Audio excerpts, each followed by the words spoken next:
पनवेल महानगर पालिका और पनवेल एजुकेशन सोसाइटी का measles awareness programme Taloja national Urdu high school में हुआ।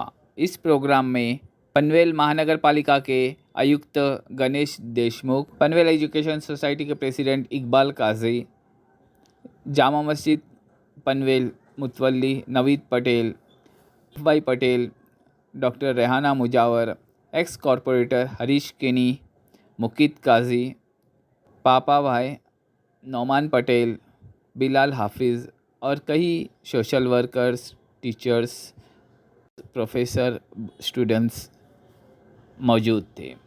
आपने अभी तक हमारा चैनल सब्सक्राइब नहीं किया तो प्लीज़ अभी सब्सक्राइब करें, लाइक करें, शेयर करें। आदाब, मैं हनीफ कच्ची।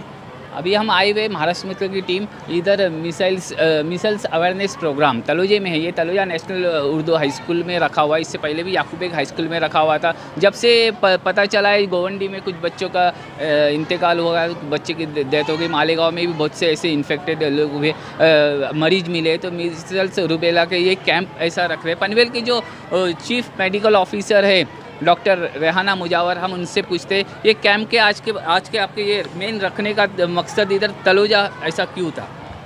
ये जो बीमारी है मीज़ल्स रूबेला, इसका अवेयरनेस करना बहुत ज़रूरी है, इसके बारे में बताना बहुत ज़रूरी है। इसकी वजह से ये जो कैंप अवेयरनेस प्रोग्राम इधर रखा हुआ है। एक्चुअली जो पेशेंट्स मीज़ल्स के मिल रहे हैं वो ज़्यादातर मुस्लिम एरिया में से ही मिल रहे हैं। जैसे कि मुंबई में भी साउथ वार्ड जहाँ की मुस्लिम कम्युनिटी ज़्यादा है, देन गोवंडी, देन कुर्ला, मालेगांव, ये साइड में ज़्यादातर पेशेंट्स मिल रहे हैं। तो इसका रीज़न ये है कि जो वैक्सीन दिया जाता है मीज़ल्स के लिए, गवर के लिए, जिसको हिंदी में खसरा भी कहते हैं, वो वैक्सीन न ही लेने की वजह से भी ये इन्फेक्शन ज़्यादा स्प्रेड होता है। ये जो वायरल इन्फेक्शन है ये हो सकता है अपने बच्चों को, लेकिन उसकी सिविरिटी, हम वैक्सीन लेंगे तो उसकी सिविरिटी कम हो जाएगी। ये मीज़ल्स रूबेला इन्फेक्शन की वजह से नॉर्मली सर्दी, बुखार, खांसी, नज़ला, आंखें लाल होना, ये सब बातें होती है। तो इसको नॉर्मल वायरल की तरह ही सारे सिम्टम्स रहते हैं, तो हम नॉर्मल वायरल है करके हम छोड़ देते हैं। लेकिन कभी कभी ये बीमारी गंभीर रूप प्राप्त हो सकती है इसका, जैसे कि निमोनिया हो सकता है, दिमागी बुखार हो सकता है, दिमागी बुखार से झटके आ सकते हैं, और आँखों में भी इन्फेक्शन अगर हो गया तो हम आँखों से बच्चे देख नहीं पा सकते हैं। तो ये जो बीमारी है एडोलसेंट मीन्स जैसे कि लड़कियों में होती है, तो उनमें अगर रूबेला का इन्फेक्शन होता है तो एबॉर्शन के चांसेस और इनफर्टिलिटी होने के, जैसे बच्चे ना होने के चांसेस भी होते हैं रूबेला इन्फेक्शन की वजह से। इसलिए ये जो टीका रहता है ये 5 साल तक अपन देते हैं। जैसे कि इसका फर्स्ट डोज रूटीन जो इम्यूनाइजेशन हमारा शेड्यूल रहता है उसमें 9 महीने कंप्लीट होने के बाद में बच्चे को दिया जाता है, जिसको मीज़ल्स फर्स्ट डोज बोला जाता है। और दूसरा डोज जो रहता है वो 16 से 24 महीने तक के इसमें दिया जाता है।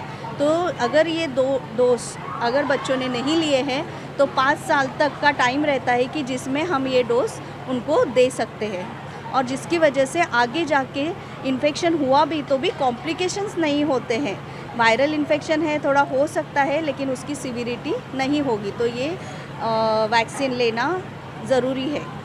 ऐसे ही आपका बोलना है डॉक्टर साहब का ही बोलना है कि मतलब वैक्सीन लेना ज़रूरी ही है। जिसने भी नहीं लिया होगा तो फिर मतलब जो बीमारी तो जो आनी है वो आएगी, लेकिन हम अगर वैक्सीनेटेड रहेंगे तो बीमारी से नुकसान नहीं होगा इंशाल्लाह। मौत और हयाती अल्लाह के हाथ में, लेकिन वो मौत होगी नहीं बच्चे के ऊपर ऐसा नॉर्मल ऐसा। शिफा देना तो काम अल्लाह का है, वो भी बात अलग है, लेकिन प्रिवेंशन कर सकते हैं, ज़्यादा इन्फेक्शन स्प्रेड ना हो सके इसके लिए हम खबरदारी ले सकते हैं। और अगर बच्चे को ये इन्फेक्शन हुआ भी तो भी क्या करना है, घबराना नहीं है, नज़दीक के हॉस्पिटल में जाके दिखाना है बच्चे को। उसको ज़्यादा से ज़्यादा अच्छा डाइट देना है, अच्छा हेल्दी चीज़ें खाने के लिए देना है, पानी ज़्यादा देना है, पानी कम हो जाता है, और विटामिन ए का डोज हम लोग उनको देते हैं। पनवेल महानगर पालिका में भी है, मतलब पनवेल महानगर पालिका के हाँ सब वैक्सीन्स अवेलेबल है। पनवेल में 6 अपने नागरिक प्राथमिक आरोग्य केंद्र है, वहाँ पे हर बुध के दिन ये वैक्सीन दिया जाता है। फ्री ऑफ कॉस्ट रहता है। और आजू बाजू में पाड़ा है, मोहल्ले है, यहाँ पे भी अपने रूटीन इम्यूनाइजेशन के सेशंस रहते हैं कि वहाँ पे ये 5 साल तक के बच्चों के लिए सारे वैक्सीन्स फ्री में दिए जाते हैं। यही आपने वैक्सीन नहीं लिए होगे तो पनवेल महानगर पालिका में बुध के दिन, वेडनेसडे के दिन आएगी तो फ्री में दिया, हर तरह की वैक्सीन ऐसा दी जाती है ना। 5 साल तक के बच्चों के लिए जैसे कि बर्थ में BCG पोलियो रहता है, 1.5 महीने में पेंटावैलेंट रहता है, हेपेटाइटिस B इंजेक्शंस रहता है, 1.5 महीना, 2.5 महीना, 3.5 महीना, फिर 9 महीने में ये सब इंजेक्शंस फ्री में दिए जाते हैं। शुक्रिया। अल्हम्दुलिल्लाहि रब्बिल आलमीन अर्रहमानिर रहीम मालिकि यौमिद्दीन इय्याका नअबुदु व इय्याका नस्तईन इहदिनस सिरातल मुस्तकीम सिरातल लज़ीना अनअमता अलैहिम गैरिल मग़दूबि अलैहिम वलद्दाल्लीन।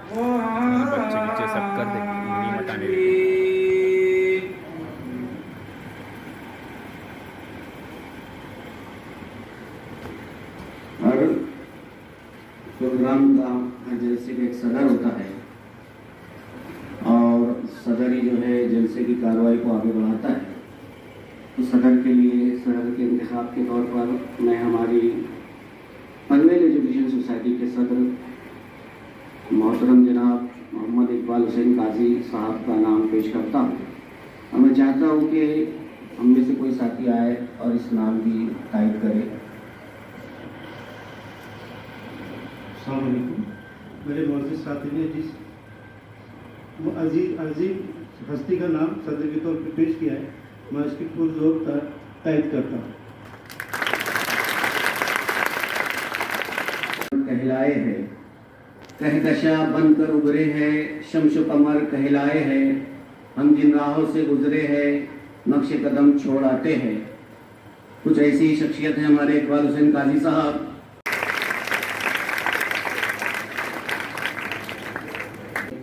सदर जनाब इकबाल हुसैन काजी साहब की खिदमत में गुलाहे दीदत पेश करे मोहतरम जवाद पटेल साहब।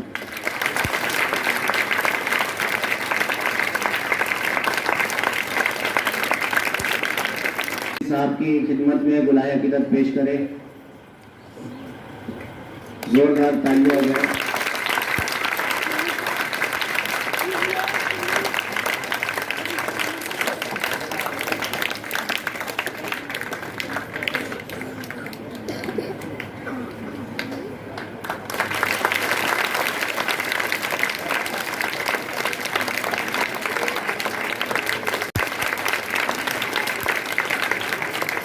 मेंबर भी रह चुके हैं मोहतरम अब्दुल मुकीद काजी साहब की खिदमत में गुलाहे अकीदत पेश करें।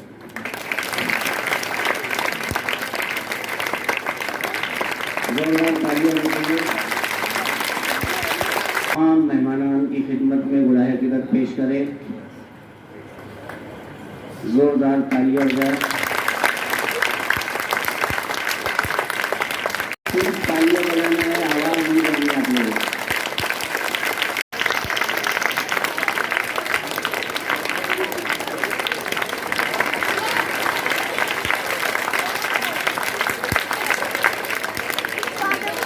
काजी साहब से इल्तिमास करूंगा कि वो हमारे नेशनल उर्दू प्राइमरी स्कूल में नई तकर्री पर हेड मिस्ट्रेस की नई तकर्री पर जिनका चुनाव हुआ है, तकर्री हुई है, मोहतरमा हिना मैडम से इल्तिमास करूंगा कि वो स्टेज पर तशरीफ ले आए। मोहतरम जनाब इकबाल हुसैन काजी साहब उनकी खिदमत में अकीदत पेश करेंगे तलोजी वालों की तरफ से और मोहतरम जनाब इकबाल हुसैन काजी साहब की तरफ से और पनवेल एजुकेशन सोसाइटी की तरफ से मोहतरमा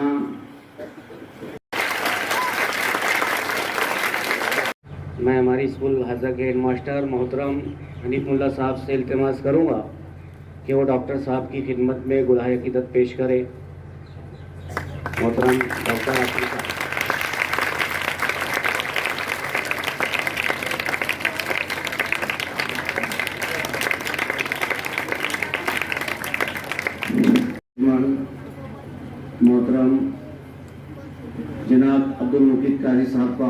चाहूँगा कि वो आए और अपने ज़रूरी ख्यालात का इजहार करे। मोहतरम अब्दुल मतीन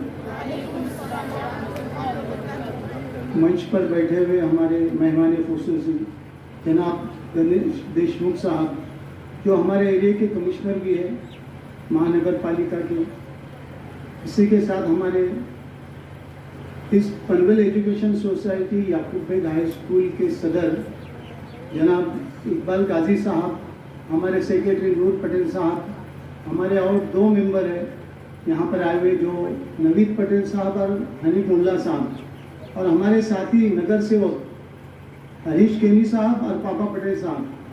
बाकी यहाँ पर हमारे दोस्त अहबाब और एक हमारे मेंबर हैं जवाद पटेल साहब, और साथ ही में यहाँ पर जिन्होंने अच्छा काम किया कोविड के टाइम पर, जो आरिफ पटेल साहब वो भी इधर मौजूद है, मुनाफ पटेल और फिर ताहिर पटेल, उसके बाद इम्तियाज़ पटेल साहब है, और हमारे सब डॉक्टर हमारे दोस्त साथी है निसार डॉक्टर जो हमारे साथ में पढ़े वो भी यहाँ पर मौजूद है। माशाल्लाह डॉक्टर की टीम भी है यहाँ पर, और इसके साथ ही हमारे जितने भी टीचर आए हुए हैं माशाल्लाह, और बच्चों और बच्चियों, मैं आपके सामने तो डॉक्टर मुजावर ने आपको सभी कुछ बता दिया कि ये बीमारी से क्या वायरस फैलेगा, क्योंकि वैक्सीन लेने के टाइम पर भी हमारे लोगों ने बहुत जद्दोजहद करने के बाद वैक्सीन ली, और जब समझ में आया नहीं तो लोगों ने बहुत गलत फहमियाँ डाल चुके थे कि ये वैक्सीन लेंगे तो 2 साल में आदमी मर जाएगा। बहुत सी बातें थी, मगर मैंने मेरी फैमिली को सबसे पहले वैक्सीन दिलाया, और मेरे बच्चों को और मेरे बहुओं को वैक्सीन दिलाने के बाद व्हाट्सएप करने के बाद फिर लोगों ने वैक्सीन हमारे एरिया में लेना शुरू किया, तो माशाल्लाह 80% लोगों ने वैक्सीन लिए। मुस्लिम हम मुसलमान हैं, हमारा यकीन अल्लाह पे है, और हमारा यकीन ही अगर गायब है तो हम मुसलमान काय के। अल्लाह पाक इस दुनिया में लोगों को 8 तरह के हालात से आजमाते हैं, इज्जत जिल्लत, सेहत बीमारी, नफा नुकसान, खुशी गमी। हर बंदा हर वक्त में किसी एक हाल में होता है, या तो अच्छे हालात होंगे या बुरे, या सेहत या बीमारी, 2 हालात में आजमाते हैं, और बुरे हालात में सब्र और अच्छे हालात में शुक्र करना इंसान का फर्ज है। अल्लाह ताला कुरान में फरमाते हैं वलनब्लुवन्नकुम बिशैइन मिनल खौफि वल जुइ व नक्सिन मिनल अम्वालि वल अनफुसि वस समरात। खौफ देकर डराकर, भूख के जरिए माल में कमी के जरिए, बीमारियां वगैरह सब अल्लाह की तरफ से आती है। कोई बीमारियां तुमको पहुंचती नहीं तो अल्लाह के सिवा उसको कोई दूर करने वाला नहीं। वैसा मरीज तुम फहुव यशफीन। अल्लाह फिर कुरान में फरमाते जब मैं बीमार होता हूँ तो शिफा देता अल्लाह है।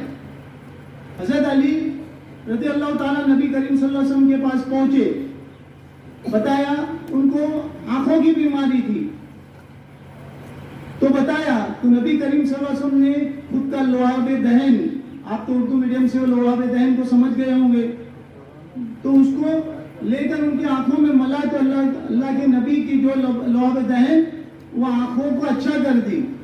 एक सहाबा हमारे नबी के पास पहुंचे और बोलने लगे मेरे भाई के पेट में दर्द है, तो नबी करीम सल्लल्लाहु अलैहि वसल्लम ने शहद खाने बोले। अब शहद खाने से उनके पेट का दर्द अच्छा नहीं हुआ बल्कि बढ़ गया।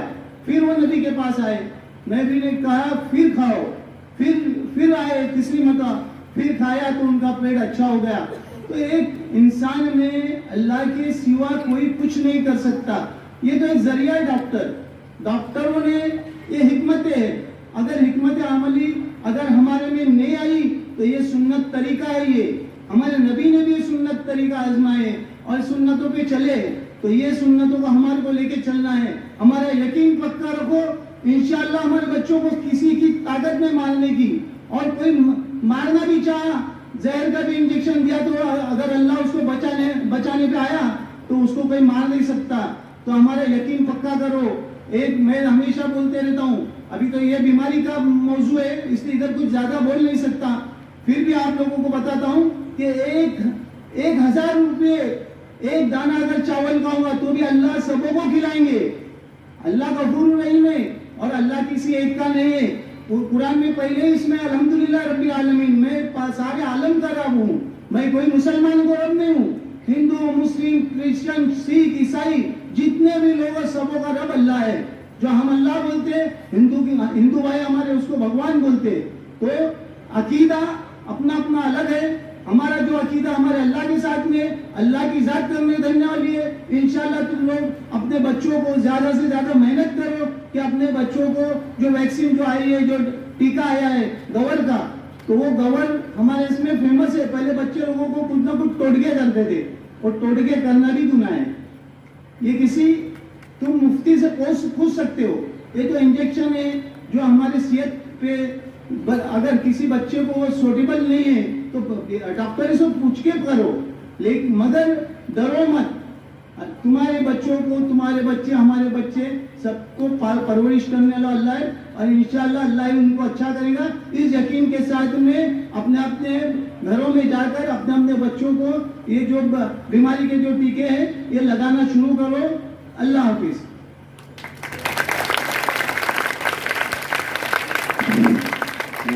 कि हमारे अब्दुल मजीद काजी साहब जो बड़े अच्छे अंदाज में, दीनी अंदाज में हमें इस बीमारी से लड़ने के लिए आगाह कर रहे थे, इस बीमारी से रोकथाम के लिए आगाह कर रहे थे। और तासुरात के सिलसिले को आगे बढ़ाते हुए मैं हमारे पनवेल एजुकेशन सोसाइटी के सदर और इस जलसे के सदर मोहतरम जनाब इकबाल हुसैन काजी साहब को इल्तिमास करूँगा कि वह आए और अपने ज़रूरी ख्यालात का इज़हार करें।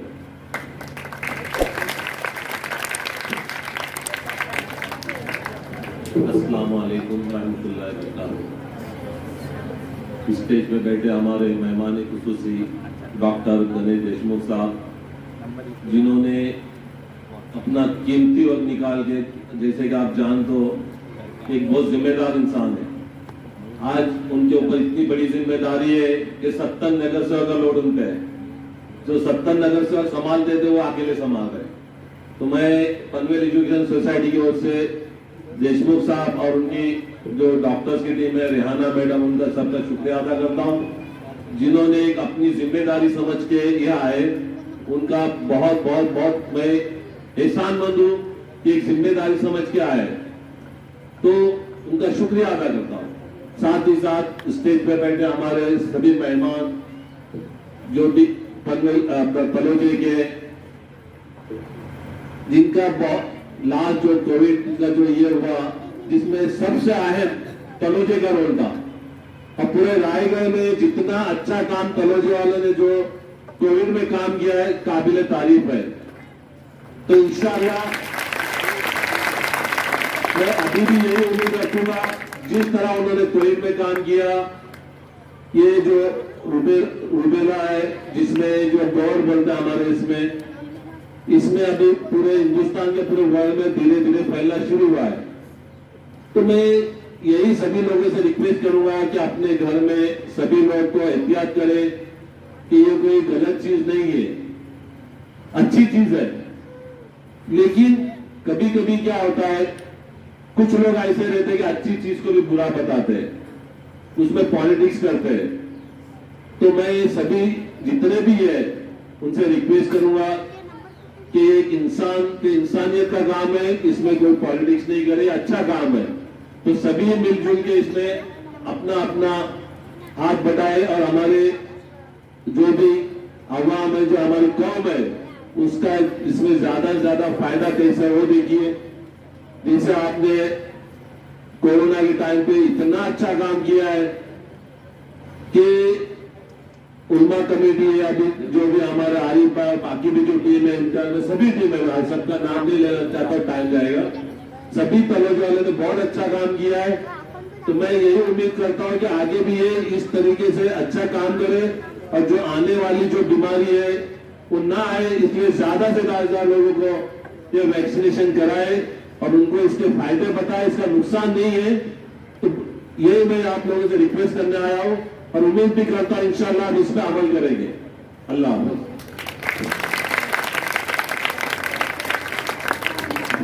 हमारे जलसे के सदर मोहतरम जनाब इकबाल हुसैन काजी साहब जो आपसे एक दरख्वास्त कर रहे थे इस बीमारी से आगाही और ज़रूरी इक़दाम, और आप लोगों की गाँव वालों की तारीफ भी उन्होंने यहाँ की कि पिछली बीमारी को किस तरह सबने मिल कर के उसका मुकाबला किया।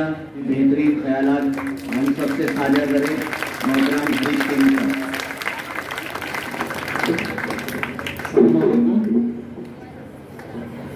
आज के प्रोग्राम के चेयरमैन हमारे पनवेल महापालिका के कार्यक्षम आयुक्त गणेश देशमुख साहब उपस्थित, इस स्कूल के सदर इकबाल काजी साहब, नगर सेवक काजी साहब, नगर सेवक माजीनगर पापा पटेल जी, इस स्कूल के डायरेक्टर जवाद जी, माजी सरपंच मुनाफ नौकिल साहेब, ताहिर पटेल, उपस्थित सब मान्यवर, डॉक्टर पटेल जी अभी आए, डॉक्टर शेख जी, स्कूल के सब टीचर और सामने बैठे हुए हमारे बच्चे लोग। सदन काजी साहब ने बोला कि हमारे आयुक्त साहब 70 लोगों का जो अभी माजी सब नगर सेवक हो गए, लेकिन हमारे काजी साहब बोले 70 नहीं 78 है और प्लस 5 है, 83 नगर सेवक का बहुत साथ उठा रहे हैं। और वो आने से पनवेल में अच्छी बाहर आ गए और बहुत से अच्छे काम साहब ने पनवेल में जिम्मेदारी लेने के बाद किया है कि पनवेल को आगे ले जाने के लिए बहुत योगदान कमिश्नर साहब का है। जिस तरह हर गांव की स्मार्ट विलेज की संकल्पना उनकी है, इस जैसे नई मुंबई की जो महापालिका है तो देश में अच्छे ऐसी महापालिका का मुख्यालय अपने पनवेल में बनाने की संकल्पना उनकी और उनका काम भी चालू है। इस गांव का तालाब का ही जो अच्छा तालाब 7 करोड़ का बन रहा है वो भी उनके मुताबिक जैसा अंदर प्रसन्न दादा ठाकुर साहब सब है वैसा उनका ही योगदान, तो कमिश्नर साहब का योगदान इस तालाब का है, इसका मच्छी मार्केट और जो काम है गांव के विकास के लिए हर बार सहयोग करते हैं। पापा पटेल उनके पीछे करते हैं, लेकिन बहुत अच्छे काम साहब के इसमें हो रहे हैं। और जब देश में ऐसा कोरोना आने के बाद ही अपने उलमा कमेटी में तलोजा ने अच्छा काम किया, पूरा राज्य में देश में एक अच्छा काम करने का हमने पारितोषिक भी दिया महापालिका ओर से, और अच्छा काम सब डर गए थे, लेकिन तलोजा के सब गांव वाले और उलमा कमेटी लोग डरे नहीं और हिम्मत से इधर से कोरोना का मुकाबला करने के लिए डॉक्टर लाए और सब एरिया का इलाज किया। और उसी तरह आज साहब ने तलोजा के लिए आज पूरा देश में गवर की साथ चालू है। अपन मराठी में गवर बोलते हैं, इंग्लिश में कुछ बोले कि मैडम ने बोला, तो पूरा देश में इसका साथ चल रहा है और बहुत से बच्चे लोग 10-12 बच्चे लोग अभी तक गुजर गए। तो इसका फैलाव ज्यादा नहीं हो, इसलिए हम पहले पनवेल में लिया। साहब बोले तलोजा में अपने को एक मीटिंग लेना है, तलोजा के बच्चे लोगों का अपने को ख्याल रखना है, इसीलिए सब अपन आपको इधर समझाने आए। काजी साहब ने अच्छे बोले, सब धर्म का सब भगवान तो सबका एक है, हर जाति अलग अलग रूप से उनके मांगे अच्छी तरह से इधर अपनी बात रखी। उसी तरह अपने में एक गोवर को भगाना है, क्योंकि गोवर एक बच्चे को हो गए तो उसका ये इतना ये होता है, सबको फैल के जाता है। तो इसीलिए अपने को ये लस लेना है। ये लस लेके जैसा कोरोना में गलत फहमी हुई कि लस मत ले लो, वैसी गलत फहमी हो सकती है, लेकिन अपने को गलत फहमी नहीं जाना है। अपने आगे के बच्चे की आगे की ये बनाना है, आगे बीमारी ना हो, इसको रोकने के लिए अपने को ये लस तो इससे क्या गरज सुबह है या शाम है, खिदमत अहले चमन हर वक्त मेरा काम है। मोहतरम जनाब डॉक्टर गणेश देशमुख साहब।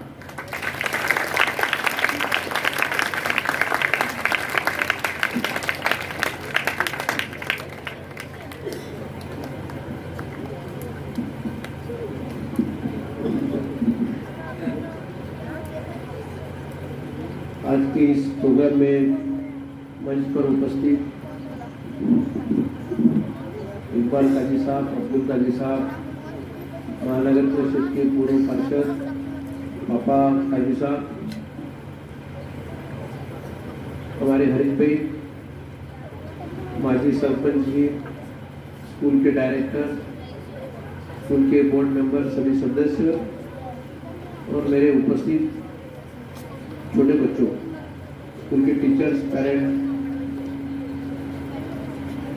डॉक्टर मैडम ने बच्चों आप सबको मिजल्स क्या है, गोवर क्या है, किस तरीके से बीमारी फैलती है, ये सब पता है। इसे रोकना चाहिए, रोकने के लिए टीका लेना चाहिए, ये भी अभी काजी साहब ने आपको बताया, हरीश भाई ने भी अभी बताया। अभी आप लोगों के दिमाग में एक सवाल आया होगा, टीका ना ही तो आपको लेना है, ना इधर बच्चों को, अपने गर्ल्स बच्चों को, अपने बहनों को लेना है, तो आप लोगों को बुलाए थे, आपके टीचर को भी लेना नहीं है। तो आप बताओ किसमें से, आप में से कोई बता सकता है आपको बुलाए क्यों, आपके साथ ये वार्तालाप और चर्चा क्यों हो रही? बैठे हुए बच्चों में से किसी को टीका देना नहीं है, कल कोई स्कूल में इंजेक्शन आने वाला नहीं है, आपको इंजेक्शन देना है, लगाना है, ऐसा कुछ नहीं। तो आप लोगों को बुलाए क्यों? हम घर में समझेंगे। हाँ बोलो बेटा, जोर से बोलो। हम घर में समझेंगे। हाँ घर में समझेंगे, एकदम बराबर।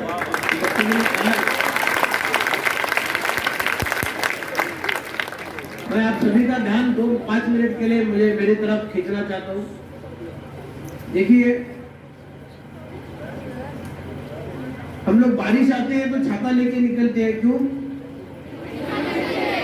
बारिश से बचने के लिए, बराबर ना? अभी पेंडाल रखा है, क्यों? धूप से बचने के लिए। अगर पेट में कोई दर्द है तो हम गोली लेती है, पेट से राहत मिलने के लिए, बराबर है? अभी गोबर क्या है, कोरोना क्या है? अभी कोरोना तो आप लोगों ने भगाया, किस तरीके से भाग गया बोलिए? वैक्सीन लिए तभी भाग गया, बराबर है? गोबर की भी वैक्सीन है, जो वैक्सीन लेना बहुत जरूरी है। वैक्सीन लेने वाले बच्चों की उम्र चाहिए 9 महीने से पहले, एकदम छोटा शिशु, आपका छोटा भाई, आपकी छोटी बहन, ठीक है? आपका है, आपके पड़ोस का, आपके घर का। दूसरा ग्रुप है 5 साल का, मैडम करो, करेक्ट करो ना। नहीं वो ठीक है, जो लिया नहीं वही उसी की बात है, ये एज ग्रुप बराबर ना। तो इन बच्चों को ये टीका लगाना है। मेरे हिसाब से 70%, 60% बच्चों ने ये वैक्सीनेशन लिया है। अभी बचे मुझे जो 30%, 25%, जो 25-30% बच्चे हैं जिनका ये वैक्सीनेशन नहीं हुआ है, उन बच्चों तक हमें पहुंचना है।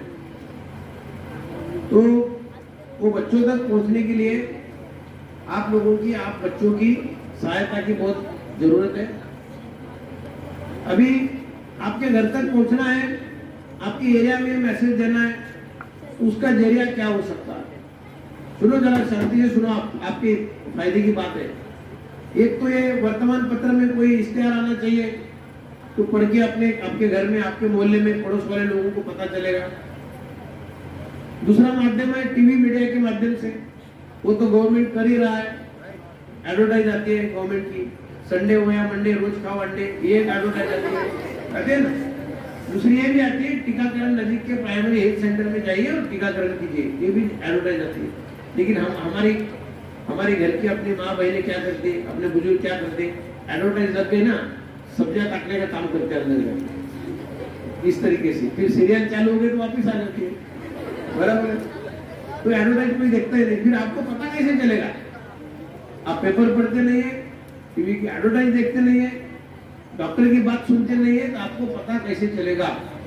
तो पता इसलिए चलेगा, इस तरीके से चलेगा। आप लोग यहाँ की शिक्षा लेते हैं, तो हर एक पेरेंट ये चाहता है कि मेरा बच्चा मेरी बेटी स्कूल में जाए, पढ़े लिखे और घर का भी भविष्य बने, देश का भी भविष्य बने और अपने खानदान का भी भविष्य बने। ऐसा लगता है ना आपके पेरेंट्स को? तो आपका भविष्य तभी बनेगा जब आपकी सेहत अच्छी रहेगी। एक बच्चा 99% मार्क्स लाता है लेकिन उसे कुछ तो कुछ तकलीफ है, तो खुदा के हिसाब से नेचुरल, मतलब उसके लिए कोई जिम्मेदार नहीं लेकिन कोई तकलीफ है, तो वो आदमी अपनी मंजिल तक नहीं पहुंच सकता क्योंकि फिजिकली हैंडीकैप्ड है, उसे तकलीफ है, बीमारी है, वो सही समय पे खेल नहीं सकता, सही समय पे स्टडी कर नहीं सकता, खाना भी अच्छे से खा नहीं सकता। ऐसा हो सकता है। तो ये जो बात है, ये बात वर्क का मैंने जिसे हमें पीछे डालना है, कोई भी बीमारी हमारे घर तक आने नहीं चाहिए। तो इसे अंग्रेजी में एक सेंटेंस है, prevention is better than cure. मतलब बीमारी होने के बाद दवा लेने से अच्छा है, ना हुए तो अच्छा है। ये बात सही बात है। तो जिस तरीके से कोरोना आप लोगों ने हमने मिलकर भगाया, गोबर का वैक्सीनेशन भी हमें अपने अपने मोहल्ला में, अपने अपने घर में जाके इसका प्रसार और प्रचार करना है। आपको मैं ये जिम्मेदारी सौंपता हूँ कि आपका फर्ज बनता है, आप एजुकेशन सिस्टम का एक हिस्सा हो। आपके घर, आपके पेरेंट्स आपको यहाँ पे स्कूल में एजुकेशन लेने के लिए भेजते हैं, तो एजुकेशन ये ऐसी सिस्टम है, नॉलेज आपको मिलता है। वो नॉलेज बांटने की चीज है, अपने पास रख के नहीं है। अगर ये टीचर से इनको पूरा नॉलेज रहता है, कल से इन्होंने चाहा तो बच्चों को पढ़ाऊंगा नहीं, मैं खुद ही मेरा नॉलेज रख लूंगा, वो नॉलेज का क्या उपयोग? कोई उपयोग नहीं। जब तक नॉलेज किसी को दूसरे को बांटते नहीं तब तक उसका कोई इस्तेमाल नहीं होगा। तो आपका जो स्कूल का नॉलेज है, वो नॉलेज आपने बांटना चाहिए और आपने ये काम बहुत ही इंपॉर्टेंट काम समझ के, एक अल्लाह ने सौंपा हुआ काम समझ के गली में, अपने पड़ोस वाले एरिया में, अपने घर में, अपने रिश्तेदारों में सभी को फैलाना है कि भाई जिनके जिनके टीके पेंडिंग है, वो गोबर के तो अभी समझो एक हिसाब से ये मूवमेंट चालू हो गई। अदरवाइज भी बहुत सारे प्रोग्राम्स रहते हैं, इंद्रधनुष्य प्रोग्राम बोलते हैं, पल्स पोलियो प्रोग्राम, उसमें ट्यूबरकुलोसिस है, पोलियो है, बाकी भी वैक्सीनेशन होता है। तो ये सब वैक्सीनेशन हमें समय समय पे लेना चाहिए। तो जो बच्चे, ये हमारे पास लिस्ट है, अपने पास लिस्ट रहती है इसकी, लिस्ट के हिसाब से जो बच्चे अनवैक्सीनेटेड है उनकी हम लिस्ट बनाएंगे। तो आपके जरिए मैं वो तमाम घर तक पहुंचना चाहता हूँ। आपके माध्यम से मैं सभी भाई बहनों को एक गवर्नमेंट का मैसेज वेरी लाउडली क्लियर देना चाहता हूँ कि आपके आड़ोस पड़ोस में जो भी टीका नहीं लिए हुए जो भी बच्चे हैं, जो पेरेंट्स हैं जिनके दिमाग में आज भी कुछ तो चल रहा है, चलने दीजिए। जब तक आपका सेटिस्फेक्शन नहीं होगा तब तक हम आपका सेटिस्फेक्शन करेंगे। कोई जोर जबरदस्ती नहीं होगी। जबरदस्ती किसके घर में जाके कोई किसी को टीका नहीं लगवाया। लेकिन अगर आपका बच्चा लिखा पढ़ा है, आपको आपके डॉक्टर समझाते हैं कि ये दवाई लेनी चाहिए, तो मुझे लगता है हम लोगों ने सुनना चाहिए, 100% सुनना चाहिए। ये 25-30% जो पेंडिंग अपना ग्रुप रहा है, इन लोगों को हमें बाहर निकालना है और इनका भी टीकाकरण करना है। अब आखिरी सवाल है, भाई ये 25-30% लोगों को बाहर निकालने के लिए हम लोगों ने क्यों जाना? नॉर्मल सी बात है, मेरा घर पे टीकाकरण हुआ है, मेरे बच्चों को हुआ है, ऐसा पेरेंट बोल सकते, टीचर्स भी मौजूद है बोल सकते, आप में से उपस्थित भाई बहन है जितने भी मेरे बच्चे हैं सामने बैठे हुए वो भी बोल सकते सर मेरे घर में भी मेरे भाई बहन का सबका टीका हुआ है। फिर पड़ोस वाले 25% बच्चों के लिए माता बच्चे करना क्यों? कोई बता सकता है इसका जवाब? तुम बोलो भाई, बताओ बेटा। बचे हुए बच्चों का वैक्सीनेशन करना क्यों? आप बोलो बेटा। हाँ बताओ कोई भी बताइए। 25-30% जो बच्चे पेंडिंग है, जिनका वैक्सीनेशन नहीं हुआ है, उनका वैक्सीनेशन, जिनका वैक्सीनेशन हुआ है वो बच्चों ने क्यों करवाना है? हाँ आप बोलो बेटा।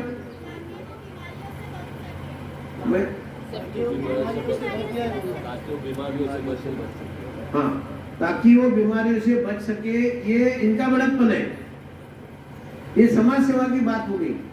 लेकिन आदमी जो है ना, आदमी पहला मतलबी है, बाद में समाज के बारे में सोचता है, बराबर ना? मैं भी मतलबी हूँ, आप लोग भी है, इधर बैठे हर एक लोग है, जितने भी पार्षद है इनको वापिस चुन के आना, ये इनका मतलब है। मैं यहाँ का कमिश्नर हूँ, मेरे 100% वैक्सीनेशन होना चाहिए, ये मेरा मतलब है। अपना स्कूल के जो टीचर्स है, हेडमास्टर है, इनको लगता है मेरे स्कूल के कोई भी बच्चे बीमार नहीं गिरने चाहिए, ये इनका मतलब है।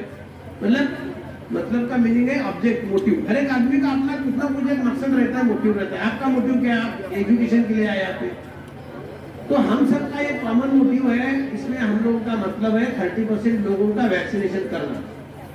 मेरी बात ध्यान से सुन लीजिए। अगर ये समाज में, ये भीड़ में सब लोगों का वैक्सीनेशन हुआ है और 5 बच्चे ऐसे जो अनवैक्सीनेटेड है, अगर 5 लोगों को बीमारी आती है तो पूरे बच्चों को फैला सकती है। आगे मतलब ये जो 20-25% लोग हैं जिनका अभी तक वैक्सीनेशन हुआ नहीं है, वो वैक्सीनेटेड नहीं होने की वजह से अगर उनको उनके घर में कल गोबर आता है तो वो गोबर पूरे आजू बाजू के लोगों को क्रिएट कर सकते हैं। मतलब इसमें अपना ही मतलब है। जिन लोगों का वैक्सीनेशन नहीं हुआ उन लोगों का वैक्सीनेशन करने में यहाँ बैठे हुए हम सभी लोगों का मतलब है कि भाई ये कोई तुम्हारी इच्छा का सवाल का नहीं है, कोई डिस्क्रिप्शन नहीं है मैं टीका लगाऊं या नहीं लगाऊं। तुम्हारे टीका नहीं लगाने की वजह से अगर तू बीमार गिरता है तो तुझे तो तकलीफ होने वाली है, लेकिन साथ में तू हम लोगों को भी तकलीफ में डालने वाला है। आ गए ना मतलब की बात? हाँ, तो अपने खुद के मतलब के लिए अपने अपने पड़ोस में जाके अपने लोगों को, अपने नजदीकी बच्चों को समझाना है कि भाई जिनका हुआ नहीं उन्होंने सबने करना चाहिए, सबका टीकाकरण होना चाहिए। ठीक है, तो मैं आशा करता हूँ अभी नेक्स्ट वीक से, मतलब मंडे से पकड़े मैडम, हम अभी कच्ची मोहल्ला, पटेल मोहल्ला, तलोजा, ये अपना मुस्लिम बहुल्य प्रभाग है। मुस्लिम बहुल्य प्रभाग का मीनिंग है कि मैक्सिमम कम्युनिटी अपनी मुस्लिम समाज की है। तो ये दो तीन एरियाज में, पॉकेट्स में हम लोग एक वैक्सीनेशन का प्रोग्राम लगा रहे हैं। उस वक्त हमारी लिस्ट भी तैयार है, उनको अपन मैसेज भी देंगे। मैं चाहता हूँ आप सब बच्चे, सब बच्चियाँ, अपने टीचर्स, पेरेंट्स अपने अपने पड़ोस में ये बात का प्रसार करेंगे, प्रचार करेंगे और ये जो टीकाकरण है 100% करवा के अपना एरिया 100% अपने लिए सेफ करेंगे, अपने लिए सेफ करेंगे। किस तरीके से करना है, किस तरीके से आप सेफ रहेंगे। आज अगर 30% नहीं हुआ तो आप कैसे अनसेफ है, ये सब बातें मैंने आपको बताई। तो इसी के साथ आपने इतना मुझे यहाँ पे बुलाया, मेरा सम्मान किया, अच्छा नाश्ता भी स्कूल ने खिलाया, आप बच्चों ने भी सब ध्यान देके मेरी बात सुनी। तो मुझे आशा है आप लोग ये बात घर तक पहुंचाएंगे, आपके मोहल्ले तक पहुंचाएंगे। और ये जो राष्ट्रीय प्रोग्राम है ये केवल राष्ट्रीय प्रोग्राम नहीं रहते हुए आपके घर का प्रोग्राम बनाएंगे। धन्यवाद। नगर पालिका के कमिश्नर साहब जिन्होंने आप लोगों को बड़े अच्छे अंदाज में इस बीमारी के ताल्लुक से समझाया। मान्यवर और बच्चे बच्चियाँ, टीचर्स, पेरेंट्स, मैं डॉक्टर रेहाना मुजावर पनवेल कॉर्पोरेशन से हूँ। आज मैं जो यहाँ पे आपको मीजल्स और रुबेला जो इन्फेक्शन है उसके बारे में बताने के लिए आई हूँ। ये जो मीजल्स है आप लोगों के इसमें उसको गवर कहा जाता है। गवर की बीमारी जो है तो ये छोटे बच्चों में ज़्यादातर होती है, बड़े लोगों को भी हो सकती है बट बच्चों को ज़्यादा होती है। तो ये बीमारी में क्या होता है तो बच्चों को बुखार आती है, फीवर, रैश आता है, खुरड़ होते हैं, लाल कलर के चट्टे पूरे बदन पे आते हैं, सर्दी रहती है, जुकाम रहता है, आंखें लाल होना, ये कंडीशंस बच्चों में रहती है। ये कंडीशन इतने तक है तो इसको अपन लोग बोलते हैं कि चलो सर्दी खांसी है छोड़ दो, लेकिन ऐसा नहीं है। ये बाद में जाके ज़्यादा गंभीर स्वरूप प्राप्त हो सकता है इस बीमारी की वजह से, कि जिसकी वजह से निमोनिया हो सकता है, दिमागी बुखार हो सकता है और आगे जाके आँखों में भी अंधत्व आ सकता है अगर हम ये इंजेक्शन छोटे बच्चों को नहीं लगाएंगे। तो 5 साल तक के अपने इंजेक्शन हैं जिसमें ये मीजल्स और रुबेला का इंजेक्शन है जो 9 महीने बच्चे कंप्लीट, 9वां महीना बच्चे का कंप्लीट होता है वैसे ही दिया जाता है। ये फर्स्ट डोज ऑफ मीजल्स रहता है और दूसरा डोज जो रहता है वो 16 महीने कंप्लीट होने के बाद में अपने बच्चों को देना चाहिए। तो जिन बच्चियों के बहन भाई छोटे हैं जो 5 साल तक है उन बच्चों में भी ये टीका अभी तक लगाया जा सकता है। तो ये बीमारी जो है तो बहुत फैलने वाली है। मुंबई में इसका आउटब्रेक है जिसकी वजह से 10 से 12 बच्चों की अभी तक तो मौत हो गई है और फीवर रैश जैसे केसेस 3000 के अबाव है। बट पनवेल कॉर्पोरेशन में इंशाल्लाह ऐसा कुछ प्रॉब्लम नहीं है कि ज़्यादातर जो पेशेंट्स ने वैक्सीन नहीं लिया है उन लोगों को भी ये इन्फेक्शन हो रहा है। अगर आप लोग ये मीजल्स का टीका लिए वाले हैं और उनको बीमारी हुई भी कि फीवर और रैश आया और मीजल्स पॉजिटिव आया तो भी उन लोगों में कॉम्प्लिकेशंस होने के चांसेस नहीं रहते हैं। जैसे कि कोविड का बीमारी थी जिसमें हम लोगों ने वैक्सीन लिया तो इंशाल्लाह उससे बहुत सारा फायदा हुआ, नहीं तो फिर क्या कंडीशन थी ये सब लोग जानते ही है। तो वैसे ही ये बीमारी भी है, अगर हम लोगों ने टीका नहीं लिया तो ये गंभीर स्वरूप हो सकता है इसको। अगर इंजेक्शंस लिया तो जो भी बीमारी बच्चों में होती है निमोनिया और उसकी वजह से जो आगे जाके डेथ का इशू है वो भी कम हो सकता है। वैसे और एक दूसरी बात ये मीजल्स और रूबेला का रहता है कि अगर ये इन्फेक्शन बच्चों में हो गया तो औरतों में एबॉर्शन के चांसेस ज़्यादा होते हैं। जो बच्चियाँ अपनी हैं उन लोगों में अगर ये टीका नहीं लगाया गया तो आगे जाके अबॉर्शन के चांसेस बढ़ते हैं। इसीलिए अगर जिनका 1-2 अबॉर्शन होते हैं उनको डॉक्टर टॉर्च टेस्ट प्रिस्क्राइब करते हैं। तो टॉर्च टेस्ट में यही टेस्ट किया जाता है कि रूबेला का इन्फेक्शन है क्या, टॉक्सोप्लाज्मोसिस है क्या, ये सब चीज़ें उसमें देखी जाती है। इसलिए ये जो टीके हैं पूरी तरह से प्रमाणित है कि ये सेफ है, कुछ इसमें इशू नहीं है। वैसे ही मेल्स में भी इनफर्टिलिटी मीन्स बच्चे ना होने का प्रमाण भी हो सकता है अगर ये टीका नहीं लेंगे, क्योंकि ये रूबेला वायरल इन्फेक्शन रहता है। वायरल इन्फेक्शन अपने अंदरूनी जो बच्चेदानी है यूट्रस उस पर भी इन्फेक्शन करता है और मेल्स में जो टेस्टिस और ये रहते हैं उस पर भी इन्फेक्शन होता है। इसलिए ये जो बीमारी के लिए जो टीके हमारे पूरे 6 अपने पनवेल कॉर्पोरेशन में 6 नागरिक प्राथमिक आरोग्य केंद्र है। पनवेल अपना खारगर का भी सेक्टर 15 में है, वहाँ पे ये फ्री ऑफ कॉस्ट इंजेक्शन दिए जाते हैं। वैसे ही आपके एरिया में मोहल्ले में आजू बाजू में यहाँ पे भी अपना एक इम्यूनाइजेशन सेशन होता है, वहाँ पे भी अपने सिस्टर्स आके ये वैक्सीन देते हैं। तो हमारी आप सबसे यही गुजारिश है कि ये वैक्सीन लेना बहुत ज़रूरी है, जिसकी वजह से हम आने वाले आउटब्रेक्स को प्रिवेंट कर सकते हैं। Thank you. मोहतरम सदर जलसा, स्टेज पर तशरीफ फरमा सभी मेहमान, अस्सलाम वालेकुम। मैं अपनी जानिब से, अपने स्कूल के पूरे स्टाफ की जानिब से और पनवेल एजुकेशन सोसाइटी के सभी मेहमान सदर की जानिब से यहाँ जो कमिश्नर साहब देशमुख साहब ने इतना कीमती वक्त दिया, उनका 1-1 मिनट कीमती है, तो सबकी जानिब से मैं उनका शुक्रिया अदा करता हूँ तहे दिल से कि उन्होंने आकर हमारे मेहमान की। इसके अलावा यहाँ पर स्टेज पर तशरीफ फरमा हमारे कॉर्पोरेटर पापा भाई, मुखिल भाई, केनी साहब, डॉक्टर साहब और तमाम मौजूद मेहमान जो अपना कीमती वक्त यहाँ पर दिए, सामने भी जो बैठे हैं, मोहतरमा जो बैठी हैं, मैं सबका शुक्रिया अदा करता हूँ। इस स्टेज और इस मंडप को जो बनाने में हमारे जवाब भाई ने ताउन किया है, तो मैं उनका भी शुक्रिया अदा करता हूँ सबकी जानिब से। और आप सभी से सदर जलसा की इजाज़त से प्रोग्राम के अख्तिताम का ऐलान करता हूँ। शुक्रिया।